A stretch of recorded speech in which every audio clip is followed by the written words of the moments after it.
साथियों, आज हम जनसंख्या नियंत्रण कानून पर बात करेंगे। क्या आपको मालूम है कि जनसंख्या नियंत्रण कानून से घटेगा टैक्स पेयर पर बोझ? साथियों, आज चीन से भी ज्यादा भारत की जनसंख्या तेजी से बढ़ रही है और इससे बढ़ रही है देश में बेरोजगारी और भुखमरी। भारत सरकार वर्तमान में देश की 81 करोड़ आबादी के बच्चों की शिक्षा, उनके स्वास्थ्य और रोजगार के लिए प्रयासरत है।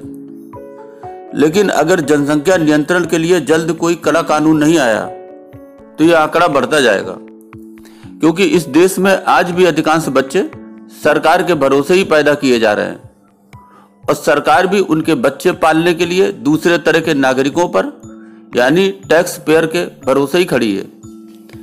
लेकिन जब टैक्स पेयर और बढ़ती आबादी के बीच का औसत बढ़ेगा तो देश में स्थायी बेकारी और भुखमरी का संकट व्याप्त होने में देर नहीं लगेगी। पिछले साल के स्वतंत्रता दिवस के भाषण में जनसंख्या विस्फोट शब्द का इस्तेमाल हमारे देश के प्रधानमंत्री नरेंद्र मोदी ने किया था और इसके बाद इस बहस को वापस सुर्खियों में ला दिया। भारतीय जनता पार्टी के राज्यसभा सांसद और राष्ट्रीय स्वयंसेवक संघ की विचारधारा को मानने वाले राकेश सिन्हा ने जुलाई 2019 में जनसंख्या विनियमन विधेयक को एक निजी विधेयक के रूप में पेश किया था। पिछले साल मई में दिल्ली बीजेपी के एक नेता अश्विनी कुमार उपाध्याय ने दिल्ली उच्च न्यायालय में एक जनहित याचिका दायर की थी, जिसमें जनसंख्या नियंत्रण के लिए कड़े कानून बनाने की मांग की गई थी। लेकिन दिल्ली उच्च न्यायालय ने इस मामले को खारिज कर दिया था। अब यह मामला सर्वोच्च न्यायालय के पास है।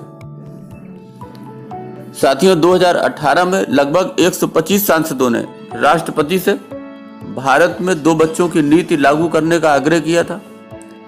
2016 में बीजेपी सांसद प्रहलाद सिंह पटेल ने भी जनसंख्या नियंत्रण पर एक निजी सदस्य बिल पेश किया था।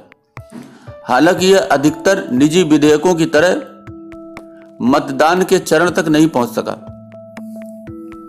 आजादी के बाद से ऐसे 35 बिल विभिन्न दलों के सांसद पेश कर चुके हैं, जिनमें 15 कांग्रेस के सांसदों की ओर से पेश किए गए। लेकिन देश के लिए अपने नागरिकों के परिवार के आकार को विनियमित करने के लिए एक केंद्रीय कानून बना पाना अब तक संभव नहीं हो पाया। बीजेपी के नेतृत्व वाली असम सरकार ने 2 साल से अधिक समय पहले पारित असम जनसंख्या और महिला सशक्तिकरण नीति को लागू करने का फैसला किया था।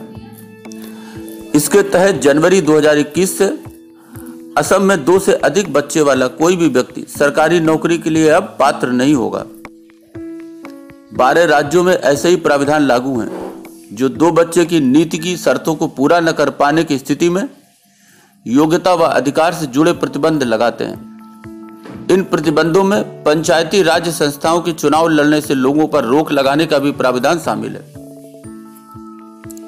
साथियों, संयुक्त राष्ट्र के आर्थिक और सामाजिक मामलों के विभाग के अनुमान के अनुसार भारत की जनसंख्या 2030 तक 1.5 बिलियन और 2050 में 1.64 बिलियन तक पहुंच जाएगी, ऐसा अनुमान लगाया गया है। वहीं चीन की आबादी का 2030 तक 1.46 बिलियन तक जाने के अनुमान है। साथियों, जनसंख्या नियंत्रण कानून आज इस देश के लोगों की जरूरत है। यही इस देश का आगे का भविष्य तय करेगा। आप इसमें सहयोग करें, चर्चा करें और जनसंख्या को नियंत्रित करने के लिए लोगों को प्रोत्साहित करें। अभी के लिए बस इतना ही। धन्यवाद।